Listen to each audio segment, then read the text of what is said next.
Bismillahirrahmanirrahim. Assalamualaikum warahmatullahi wabarakatuh. Innal hamdalillah nahmaduhu wa nasta'inuhu wa nastaghfiruh wa na'udzu billahi min shururi anfusina wa min sayyiati a'malina. May yahdihillahu fala mudilla lahu wa may yudlil fala hadiya lahu. Asyhadu an la ilaha illallah wahdahu la syarika lahu wa ashhadu anna Muhammadan abduhu wa rasuluh. Allahumma salli wa sallim ala nabiyyina Muhammad wa ala alihi wa sahbihi wa man ittaba'a hudahu ila yaumiddin, amma ba'd. Bapak dan ibu-ibu kaum muslimin wal muslimat, jamaah salat maghrib yang semoga dirahmati oleh Allah. Alhamdulillah, puji dan syukur kita panjatkan kepada Allah Subhanahu wa taala atas segala nikmat yang telah Allah Subhanahu wa taala anugerahkan kepada kita semua, sehingga di kesempatan malam hari ini kembali Allah Subhanahu wa taala pertemukan kita di Masjid Surau Ageng Al-Fatah yang semoga diberkahi oleh Allah untuk melaksanakan salat maghrib berjamaah yang insya Allah akan kita lanjutkan dengan kajian membahas sirah an-nabawiyah. Pada pertemuan yang terakhir sebelum hari raya Idul Fitri, alhamdulillah kita telah menyelesaikan pembahasan tentang peristiwa Al-Isra wal Mi'raj, peristiwa di mana Nabi alaihi salatu wasalam diperjalankan oleh Allah Subhanahu wa taala dari Masjidil Haram ke Masjidil Aqsa, kemudian beliau naik ke Sidratul Muntaha untuk mendapatkan perintah salat 5 waktu dari Allah Subhanahu wa taala. Dan telah kita sebutkan juga faedah-faedah, hikmah dan pelajaran yang demikian banyak dari peristiwa Al-Isra wal Mi'raj. Nah, sekarang kita akan masuk ke dalam fase baru dari kehidupan Rasul Shallallahu Alaihi Wasallam, yaitu Baiat Aqabah yang pertama. Ya. Yani Baiat Aqabah yang pertama ini, hadirin yang dimuliakan Allah, dimulai dengan bagaimana Nabi Alaihi Salatu Wasallam berdakwah kepada kabilah-kabilah yang berada di luar kota Makkah. Sebagaimana yang telah kita sebutkan, sejak paman beliau Shallallahu Alaihi Wasallam, yakni Abu Talib, meninggal dunia, maka gangguan demi gangguan yang didapati oleh beliau ini semakin menjadi-jadi. Kan tidak ada lagi orang yang memberikan perlindungan kepada Rasulullah Shallallahu Alaihi Wasallam. Maka beliau berpikir bagaimana mencari tempat untuk berhijrah, mencari tempat yang aman untuk menjalankan agama Islam dan juga berdakwah kepada manusia. Dan ini sudah beliau coba ketika beliau berdakwah di Taif. Masih ingat kita kisahnya beliau ketika beliau berdakwah di Taif sampai dilempari tubuh beliau sampai berdarah, sampai datang malaikat menawarkan kepada Nabi alaihi salatu wasalam. Gimana, Pak?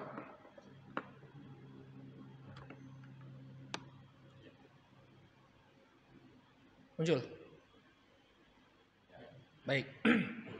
Sampai beliau alaihi salatu wasalam ditawarkan oleh malaikat, ya, apabila engkau menginginkan maka aku akan jatuhkan, ya, 2 gunung ini kepada mereka. Tapi Nabi SAW tidak mau. Nah, ini juga beliau kembali mengulang, ya. Pada musim haji tahun ke-11 dari kenabian atau tahun ke-10 kenabian, ya, beliau bertemu dengan orang-orang dari kota Madinah. Dan ingat ketika itu belum bernama Madinah, ya, masih Yathrib namanya.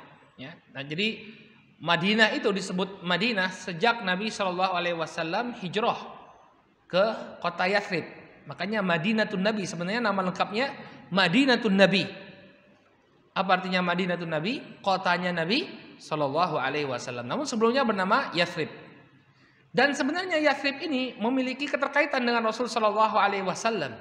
Beliau memiliki nasab yang masih bersambung kepada orang-orang di Yathrib atau di Madinah.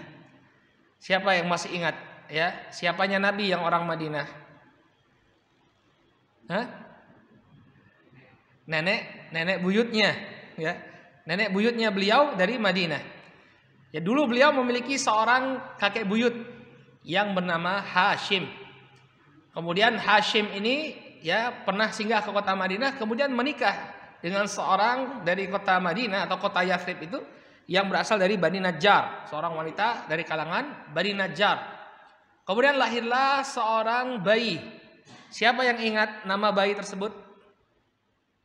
Kakeknya Nabi sallallahu alaihi wasallam siapa? Nah, Abdul Muthalib itu nama panggilannya. Nama aslinya siapa? Syaibah. Kenapa dia disebut Syaibah? Ada yang masih ingat? Hah? Lupa? Waduh, kalau sirah tuh senangnya dengerin aja ya. Kalau ngulang-ngulang agak males ya. Ya nanti ya diulang lagi pas kajian baru dari awal lagi gitu ya. Jadi namanya itu Syaibah. Kenapa disebut Syaibah? Karena dulu ketika lahir rambutnya putih. Jadi ada rambut putihnya, maka dia disebut Syaibah. Syaibah itu artinya orang yang rambutnya putih. Makanya orang yang sudah tua dipanggil di dalam bahasa Arab Syaibah. Ya, orang yang sudah beruban rambutnya, udah Syaibah. Ya. Maka kemudian Syaibah ini ditinggal di kota Madinah. Hashim kembali ke kota Makkah, kemudian dia meninggal dunia. Tidak ada orang yang mengetahui bahwa Syaibah ini ada, ya, bahwa Hashim itu memiliki seorang anak di kota Yathrib. Sampai kemudian adiknya Hashim yang bernama Muttalib datang ke kota Madinah setelah Syaibah berusia 7 atau 8 tahun. Baru tahu dia kalau kakaknya tersebut meninggalkan seorang anak di kota Madinah atau di Yathrib. Nah, kemudian Al-Muttalib coba melobi ibunya Syaibah atau istri dari Hashim agar Hashim ini dibawa serta ke kota Makkah, atau Syaibah ini dibawa ke kota Makkah.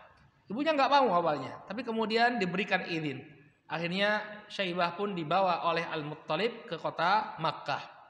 Sampainya di kota Makkah, orang-orang Makkah mengira bahwa Al-Muttalib baru saja membeli seorang budak. Oleh karena itu Syaibah yang dibawa oleh Al-Muttalib dipanggil sebagai Abdul Muttalib. Artinya apa? Budaknya Al-Muttalib. Maka melekatlah nama tersebut pada Syaibah. Sehingga dia pun dikenal dengan nama Abdul Muttalib. Kemudian Abdul Muttalib memiliki beberapa orang anak. Di antara anaknya bernama Abdullah. Kemudian Abdullah menikah dengan Aminah. Lahirlah Rasulullah Shallallahu Alaihi Wasallam. Makanya Nabi Alaihi Wasallam ini sebenarnya memiliki hubungan emosional dengan orang-orang di kota Madinah. Karena nenek beliau atau nenek buyut beliau, ibunya Abdul Muttalib adalah seorang wanita dari kota Yathrib. Maka kemudian Nabi Alaihi Wasallam ketika musim haji, beliau mendakwahkan Islam kepada 6 orang pemuda. Nah, kita bisa melihat ini ya, banyak orang-orang yang menerima Islam itu dari kalangan pemuda, orang-orang yang masih muda. Ya, kenapa kira-kira? Ya, karena rata-rata orang yang sudah lanjut usia, mereka sudah merasa mapan. Wah, uripe wis koyo ngene. Mau apa lagi yang diubah? Ya sudah, kita mewarisi apa yang sudah. Kita itu juga harus gencar kepada para pemuda. Kita lihat ya, kalau di media sosial itu para pemuda sekarang mereka banyak yang tertarik dengan yang aneh-aneh ya, seperti pemahaman ateis. Ya, seneng mereka, tampil beda itu seneng. Wah, aku kira percaya karo Tuhan, karo Gusti Allah kira percaya. Ya, padahal apa? Alasannya malas sholat aja ya. Enggak ya, malas sholat ngomongnya ora percaya. Ya, kalau diajak dialog tentang ateisme ya enggak paham. Ya. Ada yang lucu itu, Pak. Ya, ketika dia diminta, "Benar kamu ateis?" "Iya, demi Allah saya ateis," kata dia.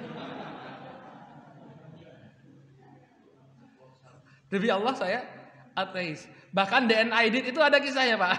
DN Aidit ketika turun dari pesawat, dia nginjak lubang begitu, kemudian ya Allah kata dia.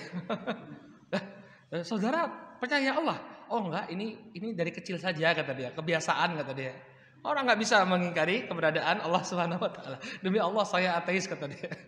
Ya, maka ini pemuda ini perlu menjadi perhatian kita. Nah, orang-orang yang pertama kali menerima dakwah Nabi Sallallahu Alaihi Wasallam dari kalangan penduduk Yathrib ini rata-rata orang-orang yang masih berusia muda. Ya, awal-awalnya mereka dari suku Khazraj. Ya, ada 6 nama yang disebutkan ya, As'ad bin Zurarah, Auf ibn Harith ibn Rifa'ah yang dikenal juga sebagai Ibnu Afra, kemudian Rafi' ibn Malik ibn Ajlan, kemudian Qutbah bin Amir bin Hadidah, kemudian Uqbah bin Amir bin Nabi, dan Jabir bin Abdullah ibn Ri'ab. Ini 6 orang yang pertama menerima dakwah Nabi alaihi salatu wassalam. Maka kemudian 6 orang ini kembali ke kota Madinah ya. Dan Madinah ini perlu kita ketahui, ya, Madinah atau Yathrib ini jaraknya cukup jauh dari kota Makkah. Kalau dikilometerkan 490 km. Ini jarak antara Jogja sampai Jember. Berapa jam itu? Kalau sekarang cepat ya, ada jalan tol. Kalau dulu 12 jam, 6 jam ke Surabaya, 6 jam ke Jember, 12 jam perjalanan naik mobil. Dulu, kalau sekarang lebih cepat mungkin. Nah, dahulu perjalanannya ditempuh dengan 8 hari sampai 10 hari naik unta. Ya, di zaman dulu nggak bisa cepat. 490 km itu ditempuh dalam waktu 8 hari perjalanan naik unta. Luar biasa kan orang zaman dulu ya. Kalau naik haji 8 hari naik unta dari Madinah ke Makkah. Nah, sekarang bisa ditempuh dengan 5 sampai 6 jam. Ya, kalau di Saudi itu tidak ada jalan tol, tapi kelasnya kelas tol. Maksudnya tolnya gratis begitu ya. Karena jalannya besar, bisa melalui beberapa mobil, jadi cepat. Dan aspalnya itu ya nggak ada kayak di Jogja salam aspal gronjal, nggak ada ya. Semua aspalnya mulus. Nah, panjenengan bisa antum semua bisa bayangkan ya. Jadi Madinah ini cukup jauh ya. Cukup jauh. Kalau Taif itu kan dekat ya, sekitar 26 km. Jadi Nabi SAW bisa bolak-balik ke Taif. Tapi kalau ke Madinah jauh sekali. Makanya sebelum berhijrah ini ada beberapa baiat atau beberapa janji setia. Jadi betul-betul perlu dipastikan bahwa Yathrib atau Madinah ini benar-benar siap untuk menerima kedatangan Nabi SAW dan kaum muslimin. Maka ke-6 orang ini pun mereka mulai berdakwah ya, mengajak orang untuk masuk dalam Islam. Nah, kenapa kok di Madinah itu kita lihat bisa cepat mereka menerima Islam? Ada dua sebab utama. Ada dua sebab utama kenapa orang-orang di Yathrib itu lebih mudah menerima Islam daripada tempat lainnya. Sebab yang pertama, di Yathrib itu Bapak dan Ibu yang dimuliakan Allah, ada komunitas orang-orang Yahudi. Ya, ada komunitas orang-orang Yahudi. Ada Bani Quraidah, ada Bani Qainuqa, ya, dan Bani Madinadir, ya. Banyak orang Yahudi di sana. Nah, kenapa mereka itu berada di kota Yathrib? Karena Yathrib ketika itu dikenal dengan produksi kurmanya. Banyak kebun kurma di Madinah atau di Yathrib. Nah, dalam kitab suci mereka itu disebutkan bahwa Nabi akhir zaman akan diutus atau akan muncul di tengah-tengah perkebunan kurma. Makanya begitu melihat Yathrib ini banyak sekali pohon kurma, mereka berbondong-bondong untuk tinggal di sana. Kenapa? Karena Nabi akhir zaman yang akan mereka ikuti harusnya itu akan muncul di sana.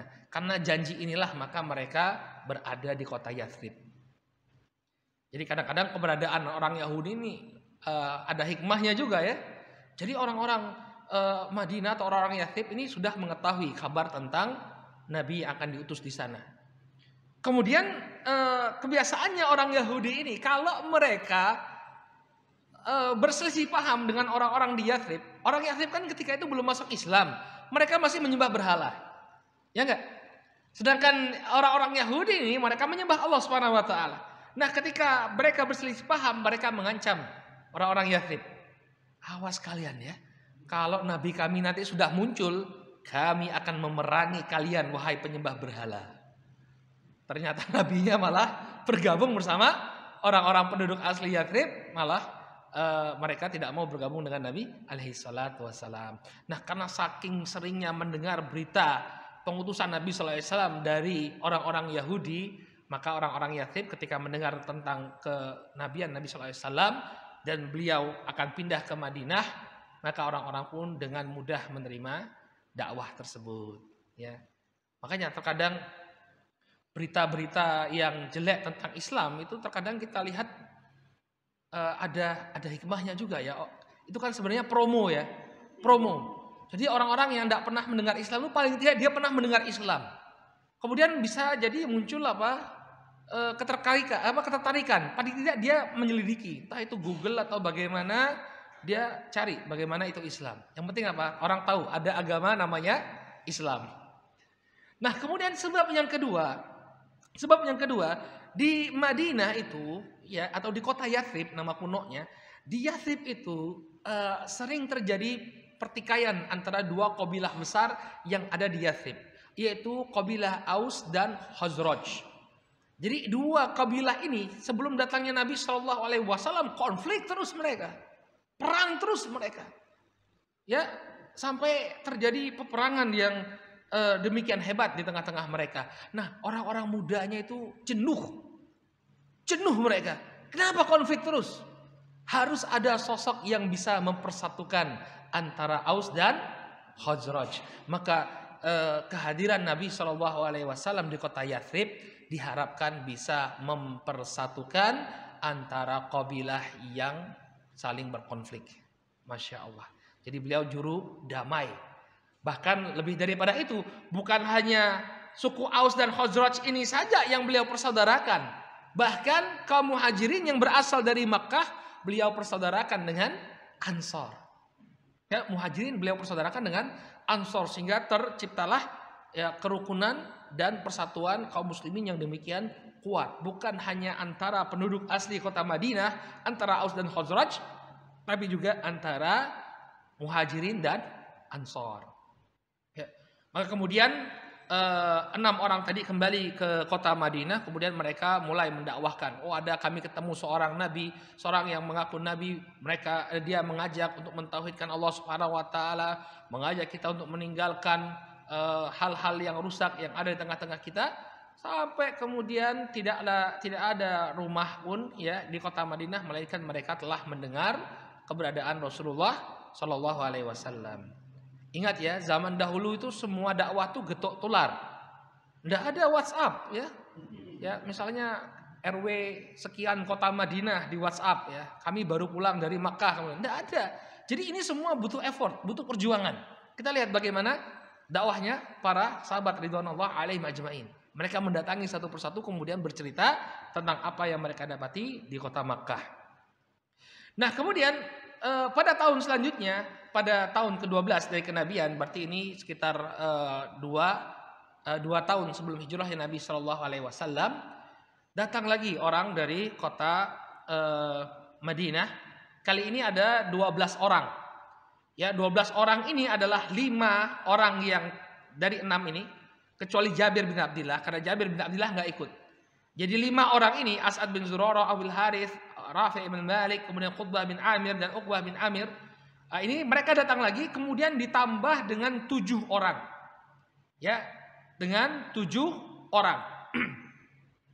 Mu'ad ibn Harith, ini adiknya si Afra, ya, adiknya siapa? Tadi ada juga Auf bin Harith. Auf bin Harith, kemudian dia punya saudara laki-laki namanya Mu'ad ibn Harith, datang.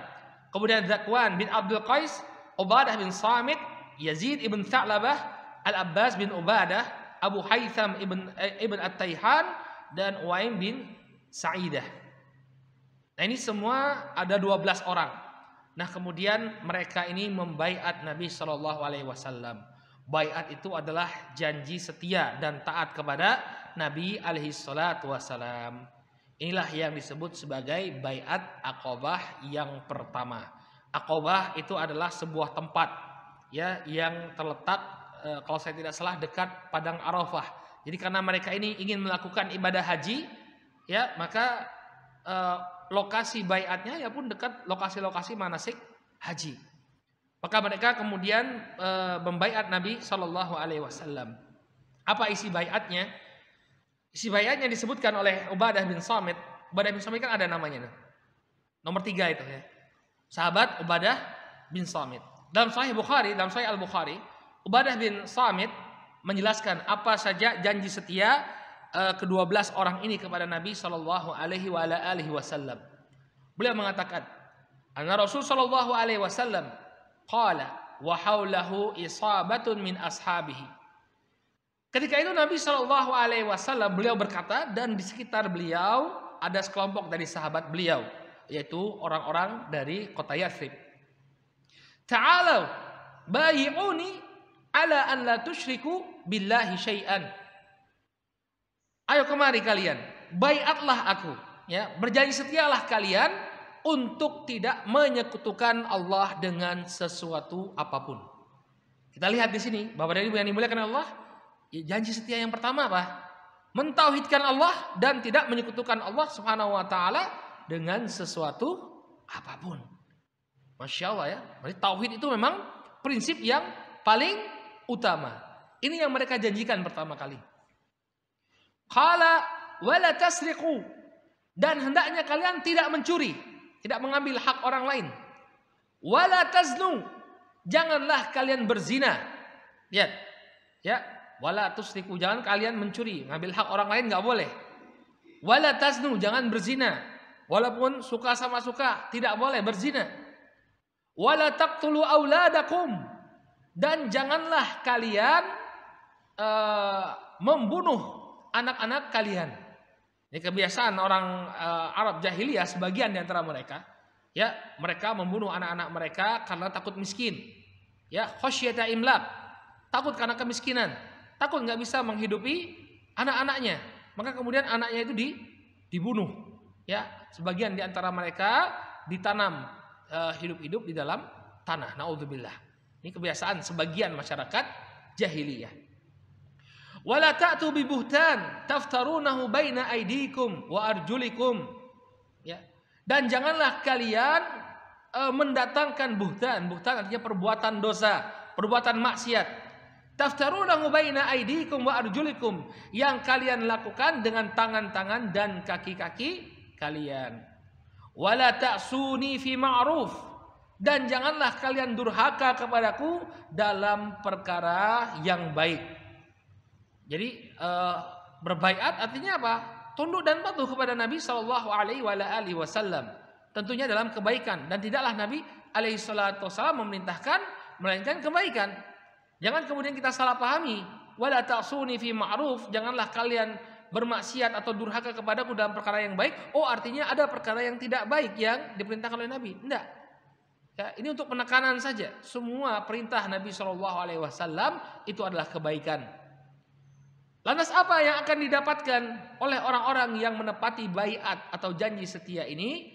Faman wafa minkum fa ajruhu 'ala Allah, wa man asaba min dzalika syai'an fa uqiba bihi fid dunya fahuwa lahu kafaratun. Ya. Kata Nabi alaihi salatu wasalam, ya, maka barang siapa yang menutupi, barang siapa yang menetapi, ya, menunaikan apa yang dia baiatkan, dia janjikan, fa ajruhu 'ala Allah, maka balasannya adalah di sisi Allah Subhanahu wa taala. Wa man asaba min dzalika syai'an fa uqiba bihi fid dunya fahuwa lahu kafaratun. Ya, barang siapa yang melanggarnya, maka bisa jadi dia dihukum di dunia dan juga bisa jadi dia kafarah, dihapuskan dosa-dosanya. Kalau dia melanggar, ada yang melanggar, maka bisa jadi dia mendapatkan hukuman, atau ketika dia menyesal, bertobat, maka akan ada kafarah, akan ada penghapusan dosa. Wa man asaba min dzalika syai'an fasatarahu Allah, ya. Maka barang siapa yang melanggar, mudah-mudahan Allah Subhanahu wa taala menutupi dosa-dosanya. Fa amruhu ilallah in syaa'a aqabahu wa in syaa'a 'afa anhu. Ya, semuanya kembali kepada Allah Subhanahu wa taala. Kalau Allah Subhanahu wa taala menghendaki, maka Allah Subhanahu wa taala akan menghukumnya. Kalau Allah Subhanahu wa taala menghendaki, maka Allah akan mengampuni dosa-dosanya. Fabayatuhu ala dzalik. Maka kemudian Ubadah bin Samit mengatakan, maka aku pun membaiat Nabi Shallallahu Alaihi Wasallam untuk melakukan hal-hal tersebut. Jadi ini isi baiat. Ya, kalau kita melihat isi baiat ini, ya poin yang pertama itu sudah menunjukkan bahwa yang paling penting, ya, yang paling penting adalah tauhidullah, ya, tauhid kepada Allah Subhanahu Wa Taala. Nabi alaihi salatu wasalam menjadikan at-tauhid menjadi prioritas, sebagai prioritas. Kemudian apa? Ya, jangan menzolimi orang lain, mencuri, ya, demikian juga membunuh anak-anak kalian, jangan. Dan juga jangan kalian berzina, ya. Zina adalah perbuatan yang tercela. Nah, ini adalah baiat, isi baiat Aqabah yang pertama. Maka kemudian setelah mereka membaiat Nabi Shallallahu Alaihi Wasallam dalam baiat yang pertama, Nabi Shallallahu Alaihi Wasallam tidak membiarkan mereka begitu saja, tapi beliau alaihi salatu wasallam mengirim utusan, mengirim dai, ya, mengirim seorang dai untuk membimbing, ya, untuk membimbing kaum muslimin atau membimbing orang-orang di Madinah. Ya, jadi karena sudah ada sebuah komunitas kaum muslimin, maka mereka perlu dibimbing tentang apa yang menjadi kewajiban-kewajiban mereka. Nah, para sahabat, di antara para sahabat yang diutus oleh Nabi Shallallahu Alaihi Wasallam untuk membimbing masyarakat di kota Yathrib, beliau adalah sahabat yang bernama Mus'ab bin Umair. Siapa yang masih ingat siapa ini Mus'ab bin Umair? Mus'ab bin Umair radhiyallahu taala anhu termasuk orang-orang yang pertama masuk Islam. Beliau berasal dari keluarga yang ternama, orang kaya.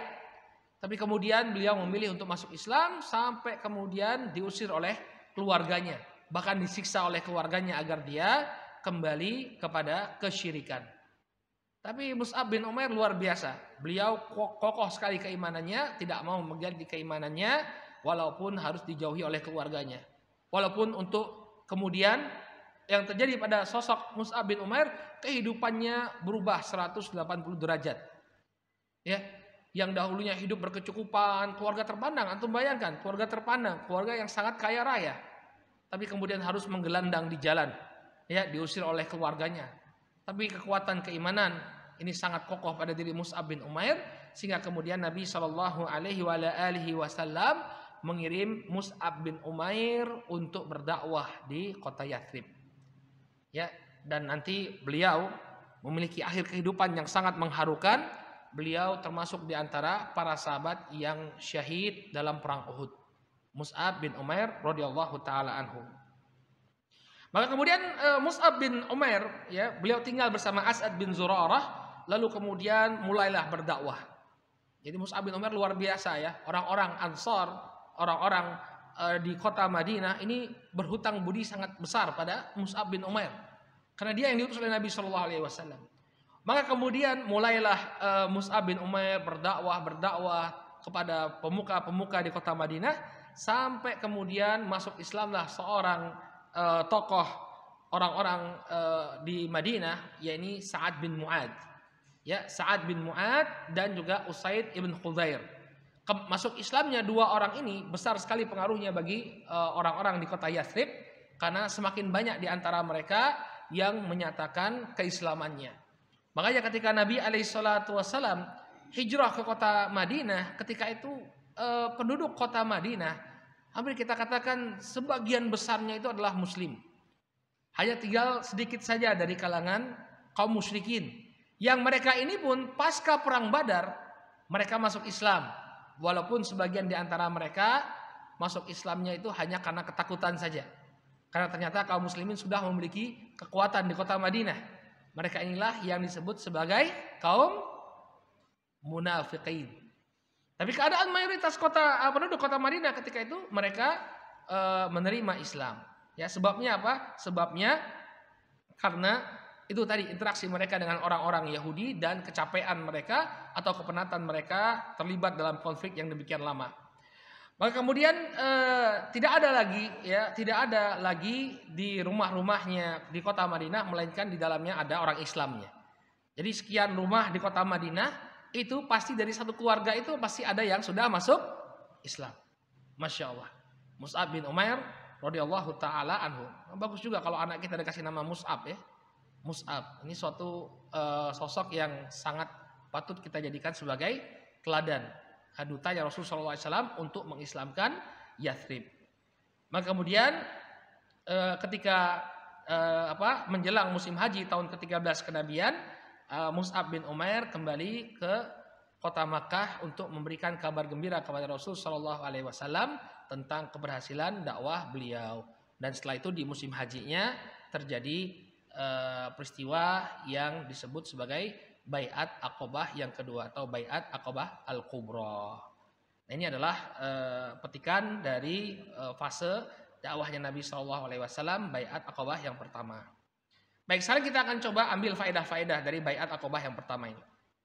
Baik, yang pertama, faedah yang pertama, Sebagaimana yang kita katakan tadi, bahwa orang-orang Yahudi mereka telah mengetahui tentang keberadaan Nabi alaihissalam, bahwa akan datang Nabi akhir zaman di tempat yang mereka sedang tempati.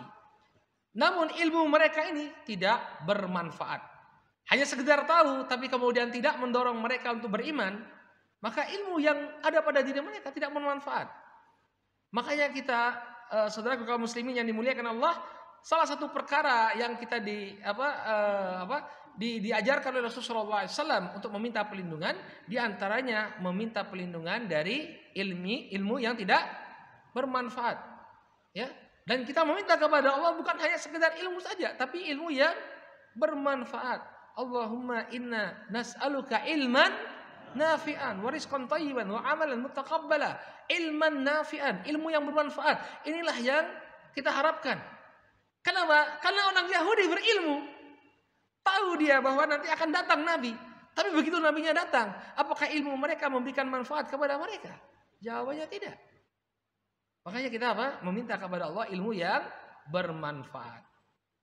Kemudian yang kedua, ya, pengetahuannya orang Aus dan Khazraj serta pergaulan mereka dengan orang-orang Yahudi memberikan manfaat bagi mereka untuk menerima dakwah.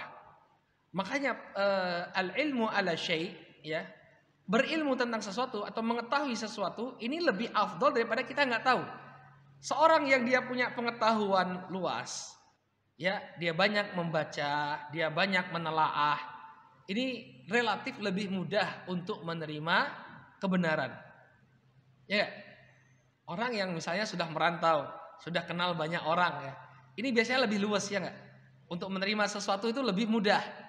Berbeda dengan orang yang nggak pernah kemana-mana. Makanya ada kajian sosiologis tentang perbedaan masyarakat pesisir dengan masyarakat pegunungan. Masyarakat pesisir ini lebih mudah untuk menerima modernisasi. Kalau masyarakat pegunungan, yang pangapunten, ya, lebih sulit untuk melakukan penetrasi di tengah-tengah mereka. Walaupun kalau untuk dakwah ya semuanya tergantung hidayah Allah Subhanahu wa taala. Tapi lihat bagaimana pergaulannya orang Aus dan Khazraj dengan orang-orang Yahudi ternyata memberikan manfaat kepada mereka. Mereka lebih punya pengetahuan luas. Ya, pengetahuan plus daripada sebagian orang di kota Makkah. Kemudian juga yang ketiga, faedah yang ketiga, ternyata konflik yang terjadi di antara sebagian orang ini ada hikmah di baliknya. Ya, karena konflik terus muncul kejenuhan di tengah-tengah mereka, lalu mereka pun menerima sosok Nabi sallallahu alaihi wasallam, berharap agar Nabi sallallahu alaihi wasallam bisa mendamaikan mereka, dan ini sesuai dengan apa yang mereka harapkan. Nabi datang, bukan hanya Aus dan Khazraj saja yang bersatu, bahkan Muhajirin dan Ansor menjadi kesatuan. Kemudian yang keempat, ya, nikmat Islam yang demikian besar bagi Aus dan Khazraj. Setelah Islam datang ke kota Yathrib, tidak ada lagi konflik antar mereka. Bahkan nanti kalau ada gesekan itu kebanyakan, bahkan tidak kebanyakan ya, yang terjadi itu ya antara Muhajirin Ansor. Pernah terjadi antara mereka. Tapi adapun Aus dan Khazraj, ya, jarang sekali terjadi konflik di tengah-tengah mereka, kecuali nanti ya pada peristiwa Haditsatul Ifk. Ya, ketika Aisyah radhiyallahu taala anha dituduh melakukan perbuatan serong. Nah, ini ada gesekan antara Aus dan Khazraj. Nanti kita akan sampai ke sana. Namun secara umum mereka bersatu. Nah, kemudian ini faedah yang sangat penting bagi kita. Rasulullah Shallallahu alaihi wasallam selama belasan tahun beliau berdakwah di tengah-tengah kaumnya, tidak banyak di antara mereka yang menerima dakwah Nabi alaihi salatu wasallam. Namun ketika beliau berdakwah kepada 6 orang dari kota Madinah, kemudian disusul dengan pengutusan Mus'ab bin Umair, ternyata Allah takdirkan dakwah itu diterima dengan begitu baik. Ini menunjukkan kepada kita bahwa hidayah di tangan Allah Subhanahu wa ta'ala. Selama belasan tahun berdakwah di Makkah, apa yang beliau dapatkan? Penentangan demi penentangan, ya, cercaan demi cercaan, bahkan siksaan. Tapi bagaimana dengan dakwah di Madinah? Welcome, semuanya menerima. Nah, ini menunjukkan kepada kita, ya, hendaknya kita terus berusaha untuk berdakwah. Ya, masalah orang mau terima atau tidak, ini hak prerogatifnya Allah Subhanahu wa taala.